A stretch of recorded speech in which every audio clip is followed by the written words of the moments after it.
Telangana BJP అధ్యక్షుడిగా రామచంద్రరావు పేరు ఖరారైంది. అధిష్టానం నుంచి రామచంద్రరావుకు ఫోన్ వచ్చింది. మధ్యాహ్నం 2 గంటలకు రామచంద్రరావు నామినేషన్ వేయనున్నారు.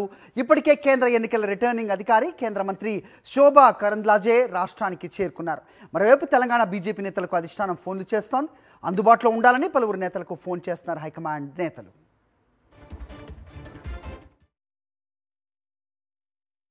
అతి త్వరలో ప్రసార సాధనాల సమాచారం వరకు భారతీయ జనతా పార్టీ రాష్ట్ర అధ్యక్షుడిగా నా పేరు ఖరారవుతుందని చెప్పేసి ఇన్ఫర్మేషన్ వస్తూ ఉన్నది. అది అవుతుందని చెప్పేసి కూడా నేను భావిస్తూ ఉన్నాను. భారతీయ జనతా పార్టీ రాష్ట్ర నాయకత్వం, జాతీయ నాయకత్వం నా పేరు ఖరారు చేసినందుకు ఇంకా అధికారికంగా ప్రకటన కాకుండా వారికి నేను ధన్యవాదాలు చెప్తాను. ఒకవేళ అధికారికంగా ప్రకటన అయితే 2 గంటల తర్వాత నేను నామినేషన్ వేస్తాను. అదేవిధంగా పార్టీలో అందరినీ కనుక్కొని పార్టీ ముందుకు తీసుకుపోయే ప్రయత్నం చేస్తాను. అధికార దిశలో నేను పార్టీని నడుపుతా అని చెప్పి కూడా భావిస్తాను.